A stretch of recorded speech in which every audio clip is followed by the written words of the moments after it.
এটা দিন না, এটা ভালো আবার প্রবলেম হচ্ছে ঠিক হলো যে অ্যাডজাস্ট করছি। শুভ সন্ধ্যা। আমি সরাসরি হুগলি জেলার গোঘাট থেকে সাংবাদিক সম্মেলনে আসার জন্য একটু কয়েকটা মিনিট বিলম্ব হয়েছে। প্রথমত আমাদের হিন্দুদের একটি বড় উৎসব, ধর্মীয় উৎসব, সনাতনের রীতিনীতি মেনে প্রভু জগন্নাথ দেবের রথযাত্রা আগামীকাল। আমি রাজ্যবাসী তথা সমগ্র হিন্দু সমাজকে এই রথযাত্রার সনাতন সংস্কৃতি অনুযায়ী শুভেচ্ছা জ্ঞাপন করি। আপনারা জানেন যে মমতা বন্দ্যোপাধ্যায়ের মুখ্যমন্ত্রিত্ব আমলে তার তোষণের রাজনীতি এবং পুলিশকে যেভাবে মাইন্ডসেট করে দিয়েছেন তিনি, অর্থাৎ হিন্দুদের সমস্ত ধর্মীয় তাদের যে অনুষ্ঠান পূজা পাঠ রীতিনীতিতে বাধা দিতেই হবে, এবং সেই বাধা দেওয়ার কাজটা আমরা যদি গত 8-10 মাসের চিত্র দেখি, তাহলে দুর্গাপুজো থেকে শুরু করে রামনবমী পর্যন্ত তার অনেকগুলো চিত্র আমাদের চোখের সামনে এসেছে। ঠিক একইভাবে দুর্গাপুজো, লক্ষ্মী পুজো, কালী পুজো, জগদ্ধাত্রী পুজো, বেলডাঙ্গার কার্তিক পুজো, নগর উগড়া বা যোগমায়া দেবী কলেজের সরস্বতী পুজো, তারপরে রামনবমী এবং অন্নপূর্ণা পুজো গেছে, এখন রথযাত্রা। 629 বছর ধরে প্রভু শ্রী জগন্নাথ দেব, প্রভু শ্রী বলরাম, মাতা সুভদ্রা রানীর রথযাত্রা উপলক্ষে মালদা জেলার জালালপুরে যে রথ মেলা অনুষ্ঠিত হয়ে আসছে, এবারে মমতা পুলিশ মানে মুসলিম লীগ 2 পুলিশ, যারা মোহাম্মদ আলী জিন্নার দেখানো পথ বয়ে নিয়ে যাচ্ছে, সুরাবর্দির দেখানো great Calcutta killing, Noakhali killing, আর আজকে যেমন মমতা বন্দ্যোপাধ্যায়ের ঘনিষ্ঠ আত্মীয় মোল্লা ইউনুস ঢাকাতে দুর্গা প্রতিমা, দুর্গা মন্দির, শুধু মন্দির ভাঙা নয়, প্রতিমাকেও বুলডোজার চালিয়ে দিয়েছে। ঠিক একইভাবে জালালপুরে এবারে 629 বছরের রথযাত্রা, রথ মেলা করতে দেওয়া হবে না, যার উল্লেখ বেনি মাধব শীলের পঞ্জিকাতেও আছে। আপনারা দেখুন, যদিও তৃণমূল সংস্কৃতিতে পঞ্জিকা শাস্ত্র মানেন না, মুখ্যমন্ত্রী মানেন না, আর তার বাহনরা তো মানার প্রশ্নই নেই, কারণ মুখ্যমন্ত্রী পিতৃপক্ষে দুর্গাপূজা উদ্বোধন করেন, বিজয়া দশমী মহরমের জন্য ডেট পরিবর্তন করেন, সব অনেক কাণ্ড করেছেন তিনি 14 বছর ধরে। 1 বছর দুর্গাপূজার বিজয়ার ডেট পরিবর্তন করেছিলেন মহরমের মিছিল যাওয়ার জন্য, এবং লাগাতার 10-12 বছর ধরে পিতৃপক্ষে ফিতা কাটতেন। আমাদের বারে বারে খোঁচাতে গত বছর থেকে একটু সংযত হয়েছেন, বুঝেছেন যে ওদিকে 30% যদি এক হয়, এদিকে 70%ও ক্রমেই ঐক্যবদ্ধ হচ্ছে, এটা বুঝেছেন। এবং তিনি কার্নিভালের নামে যেটা করেন, সেটাও দুর্গাপূজা বা হিন্দু সংস্কৃতির উপরে সঙ্গে মানানসই নয়। ওনারা চান যে কালচারাল প্রোগ্রাম হবে, পুজোর আবার পঞ্জিকা কোথায় লাগবে, শাস্ত্র কেন, পুরোহিত লাগবে কেন, এইটা হচ্ছে ওনাদের রীতি। ওনারা এই জন্যই মহাকুম্ভকে মৃত্যুকুম্ভ বলেন, রাম মন্দির উদ্বোধনের দিন মিছিল করেন, সঙ্গতে মিছিল, পার্ক সার্কাসে গিয়ে হিন্দু ধর্মকে গন্ধা ধর্ম বলেন। এই বেনি মাধব শীলের পঞ্জিকা দেখুন, দেখুন বেনি মাধব শীলের পঞ্জিকা স্ক্রিনে আপনি দেখুন। এর কত বড় অপরাধ। ডক্টর শ্যামাপ্রসাদ মুখার্জি এই বাংলাটা দিয়ে গেছিলেন হিন্দুদের হোমল্যান্ড। 629 বছরে দুর্গা আপনার রথ মেলা বন্ধ করে দেবেন আপনি, যেহেতু জালালপুর বা কালিয়াচক 3 সেখানে হিন্দুদের তো প্রায় শূন্য হয়ে গেছে, হার্ডলি 7-8% হিন্দু আছে, 90-92% দখল করে ফেলেছে মুসলিমরা। এই হচ্ছে পশ্চিমবাংলার চিত্র। এর বাইরেও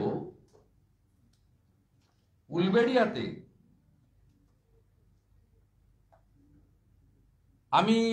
উলবেড়িয়াতেও রথযাত্রা রুটের জন্য থানায় গেছিল, রিসিভ করেনি এবং ভারবেলি বলে দিয়েছে কোনো নতুন রথযাত্রা হবে না।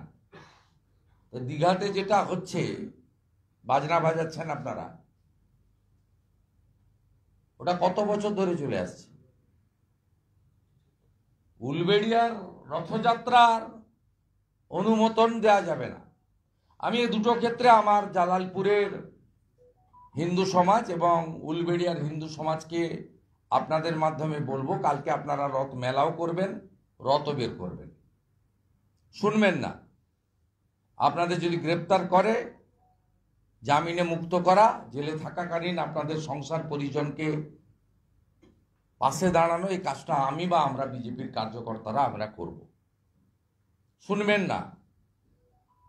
ধর্ম পালনের ক্ষেত্রে, হিন্দু ধর্ম পালনের ক্ষেত্রে যেভাবে মমতা এবং তার পুলিশ বাধা দিচ্ছে, যা রথেও দুটো খণ্ডচিত্র আমরা দেখালাম, শুনবেন না। আর 5 তারিখে আমার কাছে পাঁচলা সহ অনেক জায়গা থেকে খবর আসছে যে মহরমের আগে কি সব অনুষ্ঠান হয় আগের দিন থেকে। ওই দিন উল্টো রথ আছে, কোথাও রথের রুট যেন পরিবর্তন না হয়, করবেন না। যেখানে পুলিশ আটকাবে সেখানে রাস্তায় বসে বিক্ষোভ করবেন। আমরা আছি আপনাদের পাশে, একদম পরিষ্কার বলছি, শুনবেন না। উলবেড়িয়ার লোকেদের বলবো, দীঘাতে যে রাজীব কুমার রথে দড়ি টানতে গেছে, আগে দীঘার পারমিশন দেখতে বলবেন। কত বছর ধরে সেখানে রাজীব কুমার দড়ি টানতে গেছে, সঙ্গে বিনীত গোয়েলকেও নিয়ে গেছে, যে অভয়ার মৃত্যুর জন্য প্রধান দায়ী, এভিডেন্স লোপাট করার নেতৃত্ব দিয়েছেন, তাকেও সাথে সঙ্গে করে নিয়ে গেছে। এবং কলকাতা থেকে পুলিশের সার্জেন্টরা মোটরসাইকেল করে ওখানে গেছে। তাই রথযাত্রা নিয়ে আমরা খুব পরিষ্কার বললাম, এবং সর্বত্র যেন হিন্দু রীতিনীতি মেনে হয়। রথযাত্রা সম্পূর্ণভাবে হিন্দুদের অনুষ্ঠান, হিন্দু রীতিনীতি মেনে পুরীধামের যে অনুকরণ, সেই রীতি অনুযায়ী হয়। শ্রী চৈতন্যদেব পুরীধামে একাধিকবার গেছেন, আমরা পশ্চিমবঙ্গের মানুষ ধন্য। সেই রীতি মেনে পুরীধামের, ইতিমধ্যে পুরীতে লক্ষ লক্ষ বাঙালি সমাগম ঘটেছে এবং গত কয়েক বছরের রেকর্ড সেখানে ভাঙবে আমরা আশা করি। এবং সাথে সাথে গোটা পৃথিবীব্যাপী শ্রীলা প্রভুপদা, তিনি রথযাত্রাকে শ্রী চৈতন্যদেবের আদর্শে ছড়িয়ে দিয়েছিলেন। প্রায় 100-র কাছাকাছি দেশে রথযাত্রা পালিত হয়। হিন্দু সমাজ সেখানে রথযাত্রায় জয় জগন্নাথ, হরে কৃষ্ণ মন্ত্র, মৃদঙ্গ খঞ্জনী, পূজা পাঠ এবং ধূপ ধুনা, জগন্নাথ দেবের বিশেষ পুরীর অনুকরণে প্রসাদ, একেবারে নিয়ম নিষ্ঠা মেনে যেভাবে হয় সেইভাবে সর্বত্র পালন করুন। রথের মেলাতে সবাই আসবেন, কিন্তু রথের পুজোতে এবং দড়ি টানাতে সনাতন হিন্দু ধর্মের বাইরে কারোরও প্রবেশাধিকার নেই। কোথাও রথের দড়ি টানাতে এবং পূজাতে অন্য ধর্মের, আমরা যেমন অন্য ধর্মের অনুষ্ঠানে আমাদের প্রবেশ থাকে না, আমাদের অন্য ধর্মের নিজস্ব অনুষ্ঠানে যেমন আমাদের প্রবেশাধিকার থাকে না, আমরা শুভেচ্ছা জানাতে পারি, এক্ষেত্রেও আগামীকাল সতর্ক দৃষ্টি রাখতে বলবো পশ্চিমবাংলার রথের আয়োজকদের, হিন্দুদের, যেন কোনো হিন্দু ধর্মের বাইরের কোনো লোক রথের দড়িতে স্পর্শ করতে না পারে। যদি করে থাকে তাহলে তার পবিত্রতা এবং তার যে সনাতন সংস্কৃতি সেটা কিন্তু অনেকাংশেই ক্ষুণ্ণ হবে। ভগবান জগন্নাথ দেব সেটা গ্রহণ করবেন না, এটা আপনাদের আমি স্মরণ করিয়ে দিতে চাইছি। তাই হিন্দুদের রীতি নীতি সংস্কৃতি হাজার হাজার বছরের পদ্ধতি অনুযায়ী হবে। মমতা বন্দ্যোপাধ্যায় যতই চেষ্টা করুন না কেন সেকুলারিজমের নামে, তোষণতন্ত্রের নামে এটা কালচারাল প্রোগ্রামে পরিণত করা, এটা আমরা করতে দেব না। আমি সনাতনীদের কাছে এই আবেদন আপনাদের মাধ্যমে রাখলাম। এবারে অন্য একটি বিষয় আমাদের সামনে তুলে ধরছি আপনাদের, সেটা হলো গত 2-3 দিনের মধ্যে দক্ষিণ 24 পরগনা, যেটা বিশেষ করে পিসি ভাইপোর জেলা বলা হয়, পিসির তো সবটাই, পিসির তো ভানুয়াতেও পিসির, বাংলাদেশেও এখন পিসির, পিসির অনেক বড় এলাকা এবং বিশেষ করে ভাইপো মডেল চলে দক্ষিণ 24 পরগনায়। এখানে 2021 সালে নির্বাচনের পরে সবচেয়ে বেশি সন্ত্রাস হয়েছে, সবচেয়ে বেশি বিজেপি কর্মী সমর্থক, হিন্দুরা, যুবকরা সবচেয়ে বেশি ক্ষতিগ্রস্ত হয়েছে, সবচেয়ে বেশি বাড়ি ভেঙেছে, পুড়িয়েছে, খুন হয়েছে, মহিলাদের ইজ্জত সম্ভ্রম কেড়ে নেওয়া হয়েছে, ছোটোখাটো কাজ থেকে তাড়িয়ে দেওয়া হয়েছে, আপনারা সবাই জানেন। পোস্টপল ভায়োলেন্স নিয়ে 61টা মামলা সিবিআই করেছে এবং অনেকে জামিন পেয়েছে, অনেকে গ্রেপ্তারও হয়নি। আমরা অত্যন্ত খুশি যে যাদের জামিন হয়েছে তাদের এগেনস্টে সিবিআই সুপ্রিম কোর্টে গেছিলেন। সদাইপুর বীরভূমের কেসে এই সমস্ত জেহাদিদের, তৃণমূলের, তাদের সমস্ত জামিন ক্যান্সেল করেছে সুপ্রিম কোর্ট। কোচবিহারের কেসে ট্রায়াল এবং শুনানি সম্পূর্ণ হয়েছে এবং আমরা আশা করছি পোস্টপল ভায়োলেন্স কেসে সেখানে অত্যন্ত সুনির্দিষ্ট বিএনএস-এর অন্তর্গত পানিশমেন্টও হবে। আমরা আশাবাদী, যেভাবে শুনানি বা সাক্ষ্য হয়েছে। দক্ষিণ 24 পরগনাতে 8 মাস আগে থেকে নির্বাচন শুরু হয়ে গেছে। 3টে উদাহরণ আপনাদের দেব। প্রথম হচ্ছে আমাদের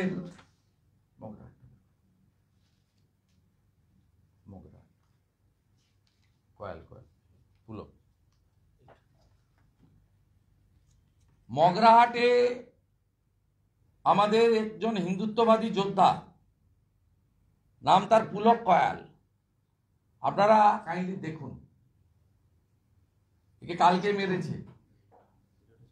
হ্যাঁ, ভিডিওটা দেখান, বাংলা দেখুন।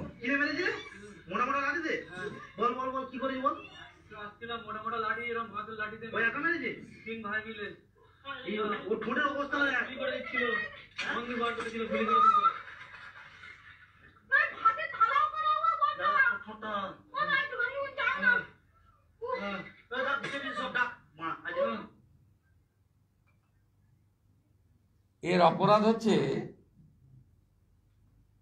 বিধর্মীদের কাছ থেকে জগন্নাথ দেবের ওই যে পেড়া গজা, মমতার পেড়া গজা, ওটা নিতে অস্বীকার করেছে।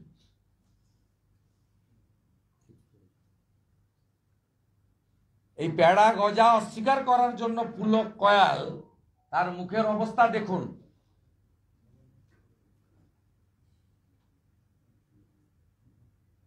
মূল অভিযুক্তকে রহিম মোল্লা। আমি সোশ্যাল মিডিয়াতে কালকে দেওয়ার পরে রহিম মোল্লাকে গ্রেপ্তার করেছে, আর সাথে সাথে রহিম মোল্লাকে দিয়ে আরেকটা কমপ্লেন লিখিয়ে পুলক কয়াল হসপিটালে আছে বারুইপুরে, তার কাকা সুভাষ কয়ালকে গ্রেপ্তার করেছে। এই হচ্ছে মমতা পুলিশ। দেখুন হিন্দুদের রক্তটা দেখুন,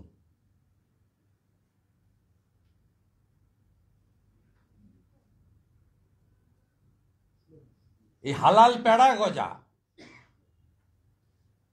লক্ষ লক্ষ পরিবার ফেলে দিয়েছে, লক্ষ লক্ষ পরিবার, এমনকি ঘরের পোষ্যদেরও খাওয়ায়নি, ফেলে দিয়েছে আবর্জনা স্তূপে। আর ইনি বিধর্মীর হাত থেকে নিতে চাননি বলে কি করেছে দেখুন। এই রক্তের জন্য দায়ী মমতা ব্যানার্জি। বাংলার হিন্দু দেখুন, দেখুন সেকুলার হিন্দু দেখুন, ধর্ম যার যার, উৎসব সবার যারা বলেন তারা দেখুন।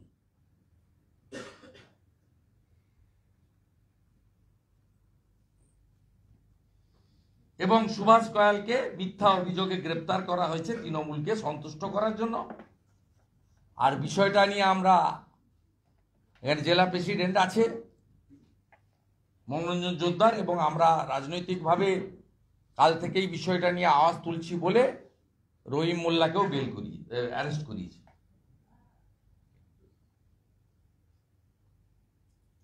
আমাদের ভারতীয় জনতা পার্টির বুথ সশক্তিকরণ এবং মণ্ডল ভিত্তিক কর্মশালা চলছে। আমি গত কয়েক মাস ধরে বারে বারে বলেছি 2021, 23 এবং 24-এর নির্বাচন দেখে যেখানে হিন্দু মাইনরিটি আছে সেখানে এরা বিরোধী দল বিজেপি বা হিন্দুদের রাখবে না। মোথাবাড়ির পিকচার, ধুলিয়ান শামশেরগঞ্জের পিকচার, মহেশতলার পিকচার সবাই দেখেছে। এখানে শওকত মোল্লার বিধানসভা কেন্দ্র ক্যানিং পূর্ব, তাই তো, হ্যাঁ, বোদরা অঞ্চল, এখানে তো জোর করে মন্ডলের প্রাক্তন জিএস অভিজিৎকে দলবদল করিয়েছে জোর করে। সে ঠিক আছে, দেহ গেছে মনে দিকে আছে, সে আমরা জানি। ওই অঞ্চলে মন্ডল সভাপতি শ্রীবাস মন্ডল এবং মন্ডল সহ সভাপতি পলাশ মিঠুন রায় এরা একটা ঘরোয়া মিটিং করছিলেন। সেখানে আক্রমণ করা হয়, তৃণমূলের অফিসে তুলে নিয়ে যাওয়া হয়, দুটো ভাঙা কামারশালে তৈরি করা বন্দুক বা ভাঙড় ক্যানিং থেকে শওকতের সাপ্লাই করা বন্দুক, সেই দুটো বন্দুক দিয়ে তাদেরকে পুলিশের হাতে তুলে দেওয়া হয়। শ্রীবাস মন্ডল একজন কোয়াক ডাক্তার এলাকার। ওই এলাকায় এমনিতেই 60% বেশি স্পেশাল কমিউনিটির ভোটার। সেখানে একজন কোয়াক ডাক্তার যে রাত বিতে মানুষকে পরিষেবা দেয়, দুটো ভাঙা জংপোড়া আদিকালের দুটো কামারশালে তৈরি করা বন্দুক মানে রিভলভার দিয়ে তাদেরকে থানায় তোলা হয়েছে। আর মমতা পুলিশ দক্ষিণ 24 পরগনায় সবচেয়ে নিম্নমানের আচরণ করছে, সব জায়গায় করে। স্পেশাল কেস, ভাইপোর পিএ কন্ট্রোল করে ওখান থেকে, আর কমপ্লিটলি জিহাদিদের হাতে চলে গেছে। দক্ষিণ 24 পরগনার যারা আদি বাসিন্দা, অরিজিনাল বাসিন্দা, তাদের জমি বিক্রি করে সোনারপুর, বারুইপুর, যাদবপুর, টালিগঞ্জে পালিয়ে আসতে হচ্ছে। 5 ঘন্টা আটকে রেখে মেরেছে তাদেরকে। 6 দিনের পিসিতে নিয়েছে পুলিশ।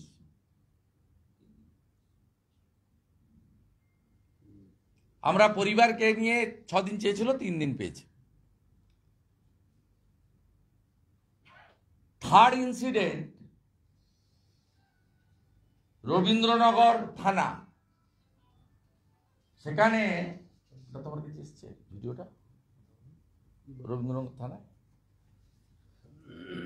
আমি বিজেপি দক্ষিণ কলকাতা অফিসে দক্ষিণ কলকাতা অফিসে একটা সাংবাদিক সম্মেলন করেছিলাম, 27 জনকে ক্ষতিপূরণ দিয়েছিলাম। আমার পাশে যে মাথা ফাটা লোকটি বসছিল, সেই লোকটি আমি যেদিন হাইকোর্টের অনুমতি নিয়ে যাই 3 জন আহতর সঙ্গে মিট করি।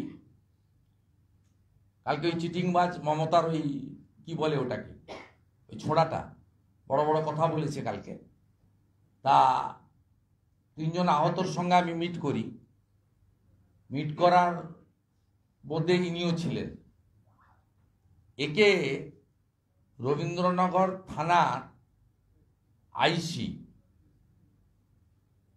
আর ওখানকার এসডিপিও তো জানেন, মিস্টার রেজাউল কবির, समझदार का तो इशारा ही काफी है, তা ডেকে নিয়ে গিয়ে রাত্রে গ্রেফতার করে। শুধু অপরাধ হচ্ছে আমরা যাদের ক্ষতিপূরণ দিয়েছিলাম আপনাদের ক্যামেরার সামনে আনিনি। এই ভদ্রলোক ক্যামেরার সামনে সাহস করে এসেছেন। আমরা বলেছিলাম তুমি আড়ালে থাকো, বলছে না আমি বলতে চাই ঘটনা। এবং আমি যেদিন গেছিলাম অনেককেই ঘরে ঢুকিয়ে দিয়েছিল তালা লাগিয়ে, যে কজন বেরিয়ে দেখা করেছে তার মধ্যে উনি একজন। এই অপরাধের জন্য কালকে গ্রেপ্তার করে এবং আইসির এত সাহস এই লোককে ফিজিক্যাল অ্যাসল্ট করে। এবং আজকে 5 দিনের পিসি চেস পাঠিয়েছে, কোর্টের অর্ডার আমি এখনো পাইনি। আমরাও লয়ার পাঠিয়েছি, হাইকোর্টের টিমও কাজ করছে, আমরাও মেডিকেল চেয়েছি, আমরাও এটা নিয়ে অনেক বড় ওই আইসির এগেনস্টে আমরা ব্যবস্থা নেব। ভাইপোর বিয়ে আপনাকে বাঁচাতে পারবে না, অনেকেই বাঁচাতে পারেনি, আপনাকেও পারবে না। এবং ওই ভদ্রলোককে কিভাবে আইসি ফিজিক্যাল অ্যাসল্ট করেছে ওনার মুখ থেকে শুনুন।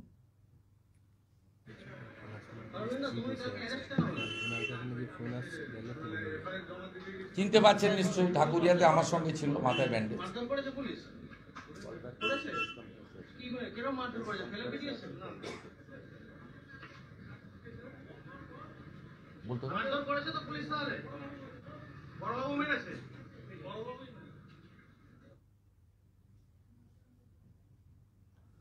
এইটা হচ্ছে diamond Harbour model, original model, যেখানে প্রতিদিন 1.5 কোটি টাকার কাজ হয়, যেখানে 76,000 লোক বার্ধক্য ভাতা পায়, কিন্তু তালিকা থাকে না।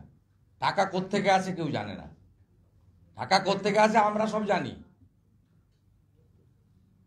বর্ধমানের রাসবিহারীর এনজিওর নামে কি করেছেন সুস্বাস্থ্য শিবির, আমার কাছে সমস্ত ডকুমেন্ট ভিডিও আছে। আপনি যাদেরকে দিয়ে করেছেন তারাই সব পৌঁছে দিয়েছে আমার কাছে। ওষুধ পারচেজ থেকে শুরু করে সব ফুল ডকুমেন্টস নিয়ে বসে আছি। ঠিক সময় ইউজ করব, প্যাকেটও হবেন, আপনি নিশ্চিন্ত থাকুন।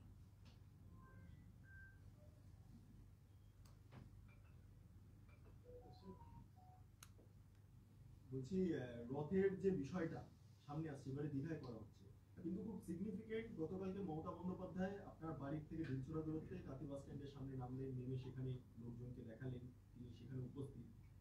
দীঘাতে নির্দিষ্টভাবে একটা মন্দির তৈরি করা, এটা কোথাও গিয়ে টার্গেট কেবলমাত্র মেদিনীপুর এবং আপনি হয়ে যাচ্ছেন, আপনি কেন্দ্রিক কি রাজনীতি হয়ে যাচ্ছে, মমতা বন্দ্যোপাধ্যায় ভার্সেস আপনি? না না, দীঘাতে মন্দিরটা ওনার একটা অবক্ত যন্ত্রণা আছে। উনি হিন্দু ছাড়া তো পুরীর জগন্নাথ দেব মন্দিরে কেউ প্রবেশ করতে পারে না। উনি যখন পুরীর মন্দিরে যান, ওখানকার সেবায়িতরা ওনাকে বলেছিল যে আপনার হিন্দুত্ব নিয়ে কোশ্চেন আছে, ঢুকতে দেব না। সেই অবক্ত যন্ত্রণা থেকে তিনি মন্দির করার সিদ্ধান্ত নেন। দেখবেন ওরা একটা এই ভাস্কর্য, এটা তো মন্দির নয়, ভাস্কর্য, ওই প্ল্যানটা যখন দেখাচ্ছে, আমিও পাশে ছিলাম সেই সময়। আমার বক্তব্যটা তো ওরা আনবে না। আমি তখন দুটো জিনিসে আপত্তি করেছিলাম ওনার কাছে। উনি চেয়েছিলেন দীঘাতে একটা ছোট্ট জগন্নাথ দেবের পুরনো মন্দির আছে ঘাটের কাছে, একবারে আপনার বিচের লাগোয়া, খুব ছোট। উনি চেয়েছিলেন ওখানে করতে, তখন আমি বলেছিলাম এটা সিআরজেটের মধ্যে পড়বে, 500 মিটারের মধ্যে, এটা পারমিসেবল হবে না। যাই হোক, তখন উনি তো বলেননি কিছু, পরে হয়তো ওনার সিদ্ধান্ত নিয়েছেন। ওইখানে জায়গা চুজ করেছিলেন ঠিক নদীর মানে সমুদ্রের গায়ে একদম, যেটা 500 মিটারের, মানে এখন তো করেছে রাস্তার ওপারে, প্রাইভেট ল্যান্ড অ্যাকুইজিশন করা ল্যান্ডে। আর দ্বিতীয় বলেছিলাম মন্দির কখনো সরকারি টাকায় হয় না, নো রিলিজিয়াস প্লেস। কারণ আমি এমপি ছিলাম, এমএলএ ছিলাম, এখনো এমএলএ আছি। সেখানে আমাদের যে ল্যাড আছে, এমপি ল্যাড ছিল যখন, বা বিইউপি বিধায়ক ল্যাড, পরিষ্কার লেখা আছে যে ধর্মীয় জায়গায় আর ব্যক্তিগত জায়গায় এই অর্থ ব্যবহার করা যায় না। এটা খুব ক্লিয়ার, এটা ভারত সরকারের গাইডলাইন বলুন, সব সরকারের তাই আছে। তা আমি প্রস্তাব তখন দিয়েছিলাম যদি কোনো মন্দির করতে হয়, হিন্দুরা তাদের নিধি সংগ্রহ করে কোনো হিন্দু প্রতিষ্ঠানকে সামনে রেখে ট্রাস্ট বানিয়ে করা যেতে পারে। এখন উনি ওখানে যেটা করেছেন সেটা হচ্ছে কালচারাল সেন্টার, হিটকোর টাকা দিয়ে হয়েছে। যে হিটকো তৈরি হয়েছে নিউ টাউন তৈরি করার জন্য এবং তার শ্রীবৃদ্ধি করার জন্য, একদম সুন্দর আরেকটা কলকাতায় যে জনবসতি হচ্ছে সেই জনবসতির হাত থেকে কলকাতাকে বাঁচানোর জন্য, শহরকে মহানগরকে এক্সপান্ড করার জন্য। এই টাকা কোথায় খরচ করতে পারবে হিটকো, তার জুরিডিকশনও বলা আছে। যেমন আড্ডা, আসানসোল দুর্গাপুর ডেভেলপমেন্ট অথরিটি, সে আসানসোল দুর্গাপুর জোনের বাইরে টাকা খরচ করতে পারে না। SJDA, Siliguri Jalpaiguri development authority, ঠিক হিটকোর ক্ষেত্রেও নিউ টাউনের বাইরে তাদের টাকা খরচ করার কোনো সুযোগ নেই। এ তো ফিনান্সিয়াল ডিসিপ্লিন মানে না। একজন চালালে যা হয়, প্রতি মুহূর্তে কোর্টে গিয়ে হোঁচট খাচ্ছেন এই জন্য। ক্যাগ রিপোর্ট প্রকাশ করেন না, অ্যাসেম্বলিতে টেবিল হয় না, যেদিন ধরা পড়বে বিপদে পড়বে। চিরদিন কাহারও সমান নাই যায়। উনি যদি ভাবেন, সিপিএমও ভাবতো 34 বছর আমরা আছি, আমাদের নাতিরাও এমএলএ মন্ত্রী হবে, উনিও ভাবছেন আমার ভাইপো হবে, ভাইজি হবে, সব হবে।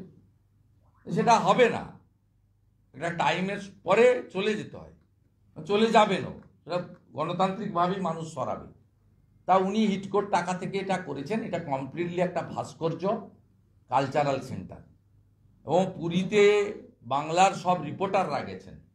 আমি কয়েকজন রিপোর্টারের কাছ থেকে, বাংলা থেকে, কলকাতা থেকে যাওয়া, যাদবপুর থেকে যাওয়া, কলকাতার বিভিন্ন জায়গা থেকে যাওয়া, বাগবাজার কাশীপুর থেকে যাওয়া লোকজনের স্টেটমেন্ট দেখছিলাম। তারা বলছিলেন ওটা পর্যটক কেন্দ্র আর এটা তীর্থক্ষেত্র। আমরা তীর্থক্ষেত্রে এসেছি, করতে এসেছি পুরীতে, রিলিজিয়াস পারফর্ম করতে এসেছি, আর ওটা হচ্ছে অ্যামিউজমেন্ট, এন্টারটেন। দুটোর মধ্যে অনেক তফাৎ আছে, এই দুটোকে মিশিয়ে ফেলবেন না। আর উনি এগুলো কাকে টার্গেট করে কি করে করছেন? হিন্দুদের টার্গেট করে করছেন, কারণ মুসলমান ভোট ওনার একদম ফিক্সড ডিপোজিট। এ কালীগঞ্জেও প্রমাণ হয়েছে, ফিক্সড। উনার 45% ভোট দরকার সরকার করার জন্য। এখানে মুসলমান 32-33 হয়ে গেছে, রোহিঙ্গা মুসলমান ধরে। তো উনার এই 10-12% ভোট দরকার। 10-12% ভোট করতে গেলে যদি এইটা করে গজা পেড়া টেড়া খাইয়ে যদি 2-4% আসে, এই ভাতা মাতা দিয়ে যদি 2-4% আসে, চোর পঞ্চায়েত পৌরসভার কাউন্সিলর আছে এদের মাধ্যমে যদি 2-4% আসে, পুলিশ যদি মিথ্যা মামলা করে হিন্দুদেরকে ভয় দেখিয়ে আরো 2-4% আসে, সব মিলালে 2-4 করতে করতে 12-14, 33 আর 12 45 যার বাংলায় সরকার, তার বিজেপি 39, উনি 46, ওনার 75 লক্ষ ভুয়া ভোটার আছে। এই অঙ্ক নিয়ে উনি হিন্দুদেরকে বিভ্রান্ত করার জন্য, হিন্দু ভোট ভাঙার জন্য করছেন। কারণ অন্যদিকে তো একদম, আমি তো 72টা বুথ দিয়েছি, দেখবেন 39,000 ভোট পড়েছে, 429টা ভোট বিজেপি পেয়েছে কালীগঞ্জে। 72টা বুথ সিঙ্গেল ডিজিট, 1 থেকে 9। 72টা বুথ মানে 70,000 ভোটার, গড়ে 800-900,000 করে ভোটার। 70,000 ভোটারের মধ্যে পোল হয়েছে 39,000, তার মধ্যে বিজেপি মানে 39,000 তৃণমূল পেয়েছে, বিজেপি পেয়েছে 429টা ভোট। ঠিক আছে, তার মানে ওনার তো একটা বড় রিজার্ভ ফোর্স রয়েছে, যে বকটুইতে মুসলমান মহিলা পুড়ালেও বকটুই ভোট দেবে তৃণমূলকে। 22 সালে পুড়িয়ে দিয়েছিল, 24-এর ভোটে বকটুই থেকে শতাব্দী রায় লিড পেয়েছে। তামান্নাকে খুন করলেও তামান্নার বুথ থেকে আবার যখন ভোট হবে, কারণ মুসলিমরা ধর্মীয় কারণে ভোট দেয়, হিন্দুরা অনেকেই এখন অনেকটা হয়েছে, তাদের মধ্যে এটা নেই। সেই জন্য আজকে বাংলাদেশে ঢাকার মতো শহরে, যে ঢাকা শহর একটা সময় হিন্দু রাজার হাতে ছিল, জমিদারদের হাতে ছিল, সেই ঢাকা শহরে দুর্গা মূর্তির উপরে বুলডোজার চলে গেল। হ্যাঁ, রেলের জায়গা উচ্ছেদ হতে পারে, কিন্তু মাতৃমূর্তিটাকে সুন্দর করে গুছিয়ে ওখানে হিন্দু যারা প্রশাসনের আছে তারা তো রমনা কালীবাড়িতে গিয়ে হিন্দুদের কাছে পৌঁছে দিতে পারতো, যে আপনাদের মাতৃমূর্তিটাকে আমরা নিষ্ঠার সঙ্গে পৌঁছে দিয়ে গেলাম। কিন্তু সেটার উপর দিয়েও মোল্লা ইউনূস, মমতা ব্যানার্জি তার হাই কমিশনারের সঙ্গে কদিন আগে মিটিং করেছে, হয়তো এটাই হয়েছে। ওখানে আমি এখানে চালাচ্ছি, তুমি ওখানে চালাও। আমি এখানে বেলডাঙ্গাতে মন্দির ভাঙছি, আমি ধুলিয়ান শামশেরগঞ্জে সব মন্দির ফাঁকা করে দিয়েছি, 13টা মন্দির গুঁড়িয়ে দিয়েছি, তুমিও চালাও, পুরো দমে চালাও, দুদিকে দুজন চালিয়ে যাই একসঙ্গে। দুই এর সঙ্গে কথা হয়েছে, করে এগুলো করছে, তাই এগুলো করছে। আর গাঁথিতে উনি বিধানসভাতে ওগুলো করেন, humping dumping Laya, limitless opposition leader. তো আপনারা শোনেন, দেখেন। আর ওখানে উনি যতবার যাবেন তত ভোট আমার বাড়বে। উনি 21-এই একই কাণ্ড করেছিলেন, আমি কাঁথির 2টো সিট জিতিয়ে নিয়েছিলাম। লোকসভাতে 1 বছর আগে একইভাবে অধিকারী মুক্ত করতে চেয়েছিলেন, পিসি মুক্ত হয়েছে। উনি 6 কিলোমিটার মিছিল করেছেন। কাঁথিতে জুনপুট মোড় বলে একটা মোড় আছে, যেখানে CPIM এর অফিস আছে, সেই সামনে থেকে এসে তিনি হেলিকপ্টারে উঠেছেন কন্টাই স্পোর্টস অ্যাসোসিয়েশনের মাঠ থেকে। 6 কিলোমিটার লম্বা হেঁটেছেন তিনি। সেই কার্যত আমার বাড়ির 200-400 মিটারের এদিক ওদিক। ভাইপো তো প্রথম 2021-এ গিয়ে যে পকেটে হাত ঢুকিয়ে ডাক, তোর বাপকে ডাক, এসছি 5 কিলোমিটারের মধ্যে এসছি। তো ভাইপো বলেছে, ভাইপো 3রা ডিসেম্বর 2023 আমার বাড়ি থেকে 300 মিটার পিছনে, যেদিনকে আমি ডায়মন্ড হারবার মিটিং করতে গেলাম, ফটুগঞ্জে লোকজনকে মারলো, সেদিন তো ওখানে গিয়ে মিটিং করেই এসব কথা বলে এসেছি। 1 মাসের মধ্যে জেলে ঢুকাবো। পিসি যত যাবে আমার ভোট তত বাড়বে।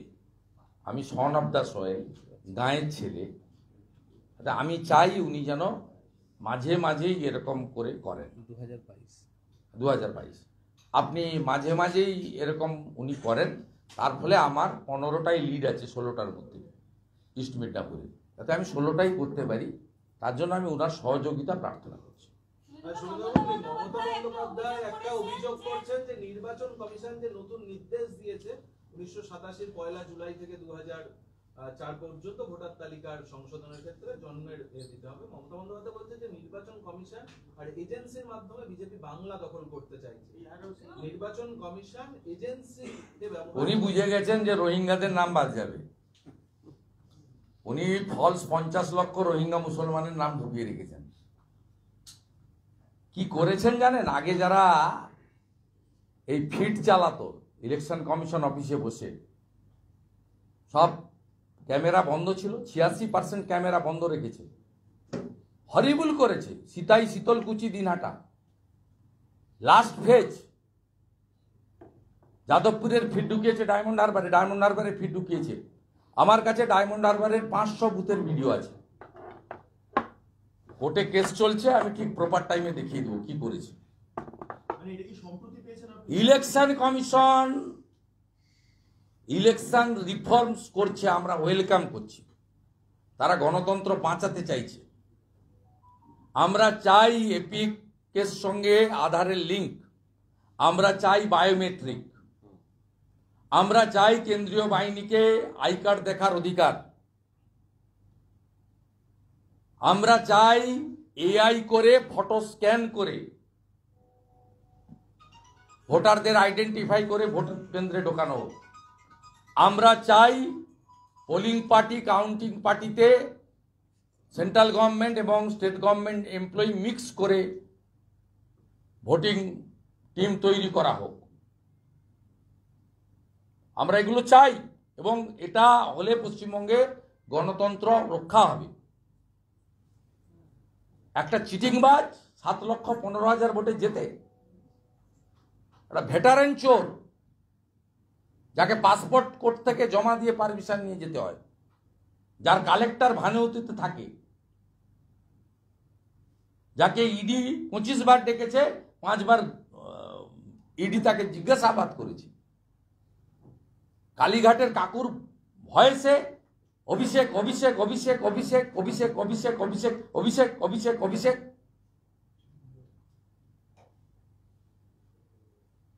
69 মিনিটে 69 টাইমস অভিষেক অভিষেক হুইজ অভিষেক।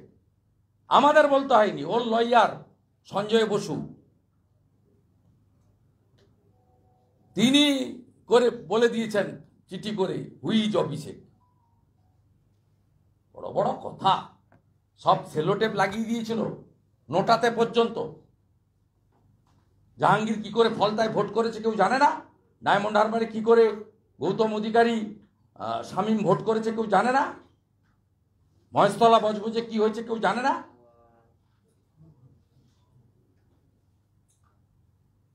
আমরা করতে দেব না, ডু অর ডাই। গণতন্ত্র রক্ষা করালে এই লড়াই চলবে। ডায়মন্ড হারবার মডেল আমরা ফেল করাবই।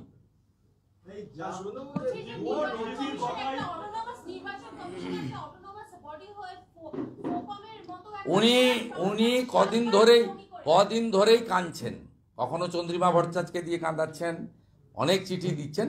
আমার ধারণা এই সমস্ত চিঠি ডাস্টবিনে ফেলে দিচ্ছে ইলেকশন কমিশন। ভুয়ো এই যে নথিগুলো ধরা পড়বে বলে কি মমতা বন্দ্যোপাধ্যায় কমিশনকে আক্রমণ করবে? আবার কি ঘাটালে হিরণ চট্টোপাধ্যায়কে কে দৃশ্য দেখেননি টিভিতে? অভিজিৎ দাস ববির সঙ্গে দৃশ্য দেখেননি? ডাক্তার প্রণত টুডুর একটা আদিবাসী যুবক ডাক্তারি চাকরি ছেড়ে লড়ছে, তার মাথা থেকে রক্ত দেখেননি? খড়কুসুমাতে গড়বেতাতে ঝাড়গ্রাম লোকসভায় দেখেননি আপনারা? দেখেননি উপনির্বাচনে কি হয়?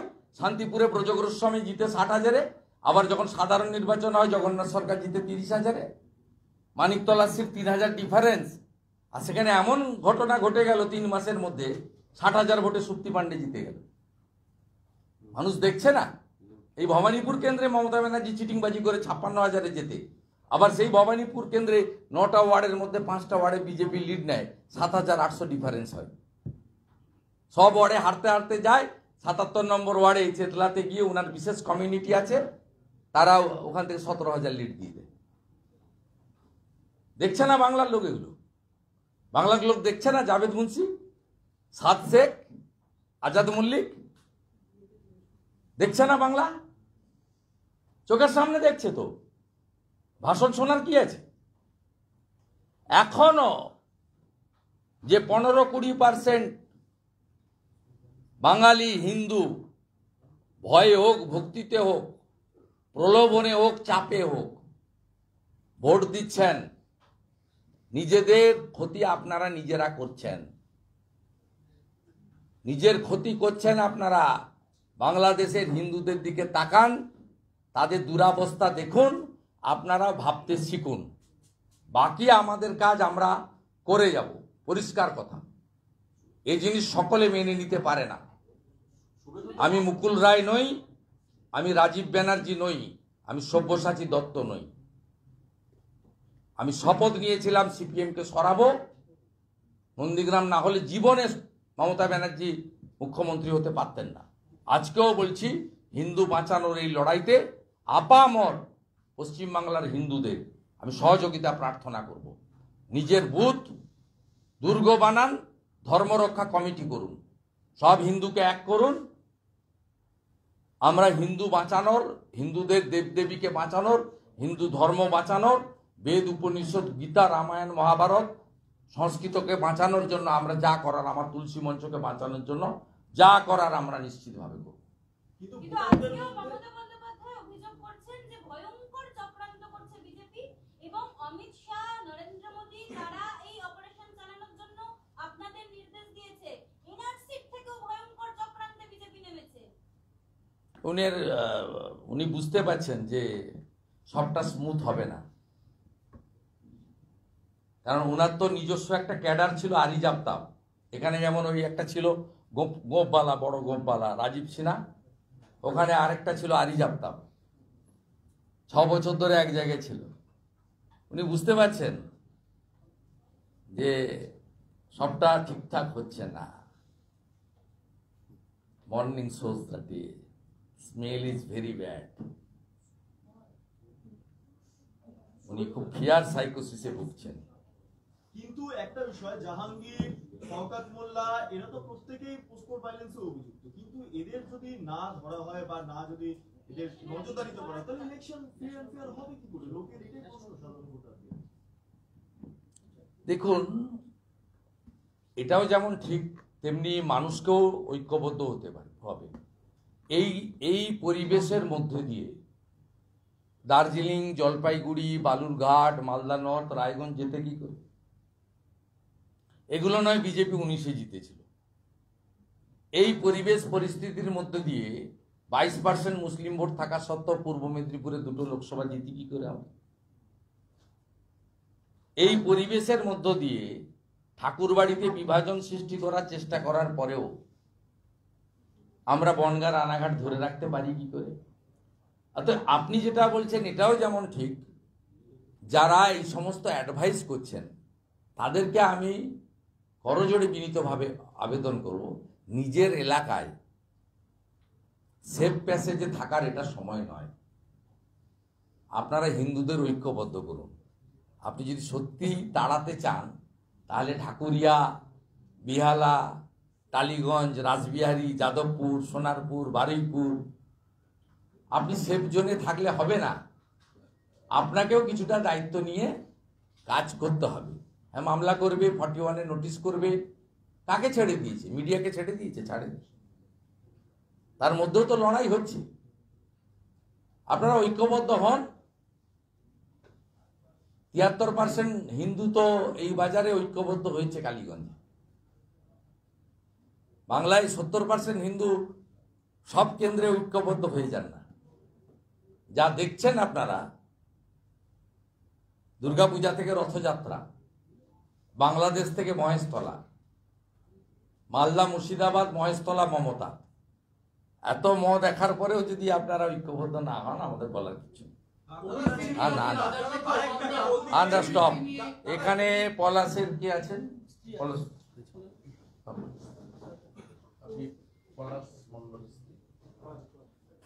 এরা সব দেখুন, এদের পরিবারের লোক আপনার বন্দুকের কেস দিয়েছে।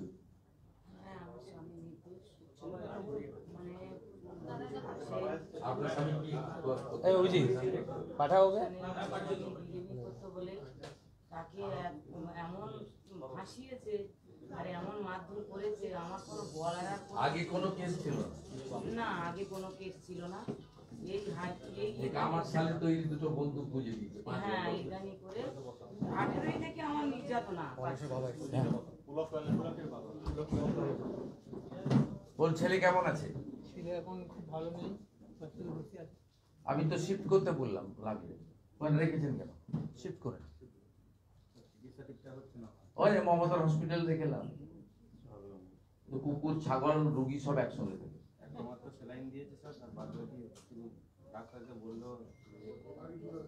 আপনি শক্ত আছেন তো? হ্যাঁ, এই গলার তুলসীটাকে যদি রক্ষা করতে হয়, চট্টগ্রামে কি করেছে জানেন? সব তুলসী যাদের দেখেছে তাদেরকে ধরে ধরে কেটেছে বাংলাদেশের চট্টগ্রামে। মমতা থাকলে তুলসী থাকবে না। অন্তত এই রাহুল যাদব চিটিংবাজ যেটা রাধারমনদের মতো হবেন না।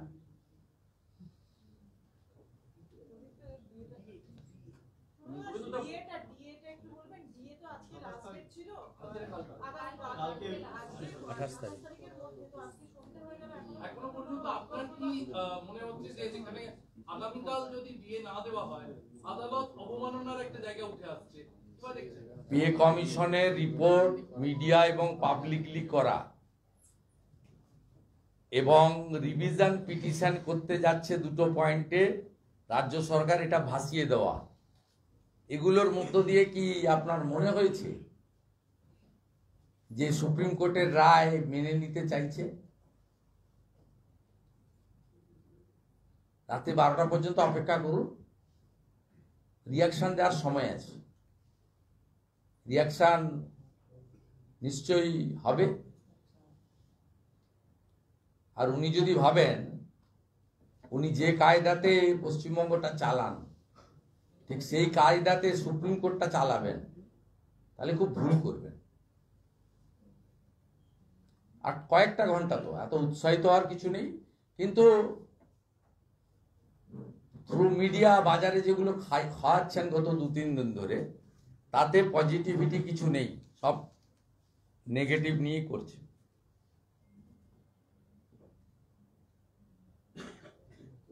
হ্যাঁ, ঠিক আছে, আমরা এতে যাব। হ্যাঁ, রিড করুন।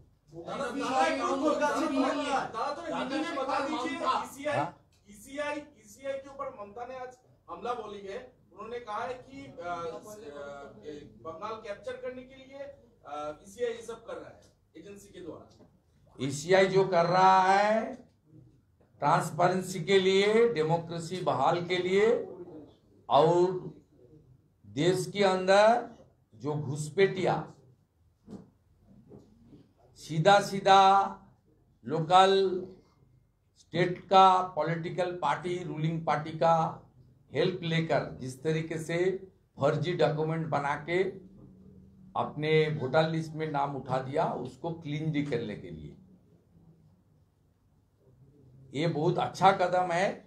बंगाल में वोटर लिस्ट में लाख्स ऑफ रोहिंग्या मुसलमान है, ये शरणार्थी नहीं है, ये सब घुसपैठिया है।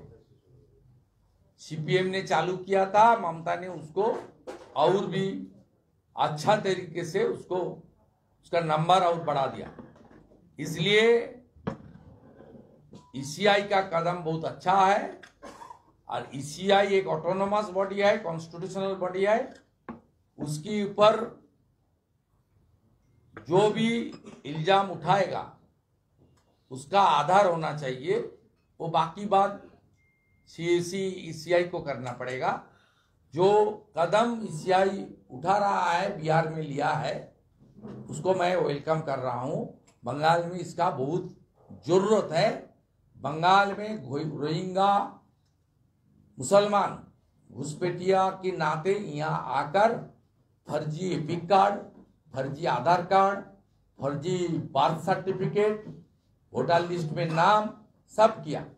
एक तो बड़ा एग्जाम्पल है 7 शेख, जिन्होंने पिछले 1.5 साल से मुर्शिदाबाद का होरियार पाड़ा में एक हाजेरी मदरसा चला रहा था। उन्होंने 3 बार वोट डाला और टीएमसी को ही वोट दिया। उसको आसाम एसटीएफ ने हिरासत में लिया है।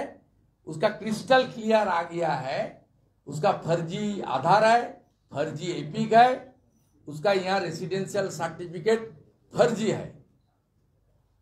ये 7 शेख को देखकर आप समझ लीजिए, इस तरीके से लाख सब 7 शेख वो वोटर लिस्ट का अंदर है। इलेक्शन कमीशन को सख्त कार्रवाई करना चाहिए, बंगाल को डेमोक्रेसी रिस्टोर करने के लिए, और भारतीय नागरिक को सुरक्षा, वोटर लिस्ट में सुरक्षा देने के लिए। दादा, आखिरी सवाल एक है, दीघा में सरकारी पैसे से रथ यात्रा हो रहा है, क्या कहना चाहेंगे? क्या ममता बनर्जी हिंदू को बीजेपी के दबाव के कारण कहीं न कहीं एकजुट करने की कोशिश में लगे हुए हैं? नहीं, बीजेपी हिंदू को एकजुट करने के वोट के लिए नहीं करता। बीजेपी हर भारतीय के साथ रहता है। मोदी जी का विकास का हर स्कीम हर भारतीय नागरिक को मिलता है। ममता बनर्जी जो कर रही है, आपने 32-33% मुसलमान वोट को अपीजमेंट के द्वारा फर्जी ओबीसी लिस्ट, हाई अपीजमेंट, इमाम मुआज्जम भाता और महाकुंभ को मृत्यु कुंभ वाला बनाना और उनका पार्टी का फिराद हकीम, सिद्दीकुल्ला चौधरी जो भाषा में दूसरा समुदाय के ऊपर, दूसरा धर्म के ऊपर आक्रमण कर रहा है, उसको वो पूरा संरक्षण दे रहा है। अभी जो कर रहा है ममता बनर्जी, ये सिंस 14 साल या ये जो हाई अपीजमेंट कर रहा है, इसका इफेक्ट अभी हिंदू के ऊपर हो रहा है। हिंदू, ये सरकार टैक्स की रुपया में चलता है, सेंट्रल गवर्नमेंट के असिस्टेंस में चलता है, आरबीआई से उधार लेकर चलता है। ये सरकार एक खास समुदाय को ये संरक्षण दे रहा है और हिंदू का जब रिलीजियस फेस्टिवल आता है तब हिंदू के ऊपर अत्याचार हो रहा है। और रिसेंट पास्ट मोथाबाड़ी, धुलियान, शमशेरगंज से लेकर महेशतला तक जिस तरह से पुलिस और जिहादी मिला भगत होकर हिंदू का घर तोड़ा, आग जलाया, लूट किया, हरगोविंद दास, चंदन दास को घर अंदर घुस के, घर में घुस के हिंदू होने के नाते ब्रूटली किल्ड बाय दिस गुण। ये सब देख के बंगाल का हिंदू भी सोच रहा है हमारी हालत बांग्लादेश जैसा हो जाएगा, हमको भी एकजुट होना चाहिए। इसलिए ममता बनर्जी ने कुछ हिंदू वोट को तोड़ने के लिए एक फेक हिंदू होने के लिए ड्रामा कर रहा है। और देश की रुपया, सरकार की रुपया ये रिलीजियस ग्राउंड में डिस्ट्रीब्यूशन नहीं हो सकता। कोई रिलीजियस प्लेस सरकारी रुपया में नहीं होता है। अयोध्या के भव्य राम मंदिर सब हिंदू का रुपया निधि से हुआ है, विश्व हिंदू परिषद ने कलेक्ट किया। ये जो कर रहा है, अभी उनका जो हाई अपीजमेंट हो गया, उन्होंने मुस्लिम वोट 100% कंसोलिडेट कर लिया, सीपीएम कांग्रेस को खत्म कर दिया, सब मुस्लिम उनका साथ है। पूरा जितना भी पीएफआई, सिमी, रेडिकल फोर्स है, जो आपका नॉन ऑफिशियल मदरसा चला रहा है, सब उनका साथ है। अभी तो एक मुस्लिम स्पीकर, रिलीजियस स्पीकर को पार्टी का जनरल सेक्रेटरी बना दिया, कासिम सिद्दीकी। वो देख रहा है मैं तो कर लिया, एक पूरा हो गया मेरा, बाकी जो 10-12% वोट चाहिए इसके लिए distribution of toll and Jagannath cultural centre को मंदिर की रूप में कैंपेनिंग करके और सरकारी रुपया में कुछ मिठाई डिस्ट्रीब्यूशन करके प्रसाद के नाम पर, वो प्रसाद नहीं हो सकता। शामसुज्जमान जो मुर्शिदाबाद का है, उसमें उन्होंने बता दिया हलाल मिष्टी बनता है मेरा शॉप में। ये हलाल मिठाई को भी प्रसाद बना के भेज रहा है पार्टी कैडर को द्वारा, पुलिस को द्वारा, रेशन डीलर को द्वारा, इसलिए कुछ हिंदू वोट को तोड़ने के लिए। ये साजिश है, इसमें बीजेपी का कोई रोल नहीं है। बीजेपी राष्ट्रवाद, सनातन संस्कृति, हिंदुस्तान का मर्यादा रक्षा करने के लिए जो बांग्लादेश में चल रहा है, उसका बंगाल में जो हो रहा है उसको रोकने के लिए काम करेगा, विकास की नाम पर होगा। और ममता बनर्जी का भ्रष्टाचार, अनएम्प्लॉयमेंट, इंडस्ट्री टाटा को भगा दिया, किसान को खत्म कर दिया। 2,15,00,000 बेरोजगार नौजवान है बंगाल में, 60 लाख माइग्रेंट लेबर है, उसके ऊपर हम लोग लड़ेगा और ये अपीजमेंट पॉलिटिक्स तोड़ने का काम हम लोग ही करेगा। 76 मुस्लिम कम्युनिटी इलीगली सी included in OBC list, it's completely illegal. We are not allowing to implement this in West Bengal. আমার একটা প্রশ্ন আছে, বলছি আর না ওবিসি আপনারা কি বলবেন না, বলবেন না, রাজা ঠাকুর মান্তা সব তো থাকবেন, আমি ওকে শিফট করে দিচ্ছি। সুভাষ পালের বিলটা দেখে হ্যাঁ? দুজনেরই রিজেক্ট হয়েছে, রহিম মোল্লা এর। 5 দিনের পিসি। হ্যাঁ 5 দিনের পিসি। ঠিক আছে, তা অর্ডারের কপি তুলুন, অর্ডারের কপি সব রাতে আমি ফোন পাঠাচ্ছি। সার্টিফাইড কপি তুলে নিন, তুলে নিয়ে কালকে রথ আছে তো, শনিবার লয়ারের চেম্বারে ময়ূকের সঙ্গে বসে। স্যার ওটা হাইকোর্ট না করলে দেবে না। আরে ময়ূক তো হাইকোর্ট, আমি কি এখানে পাবলিকলি বলবো?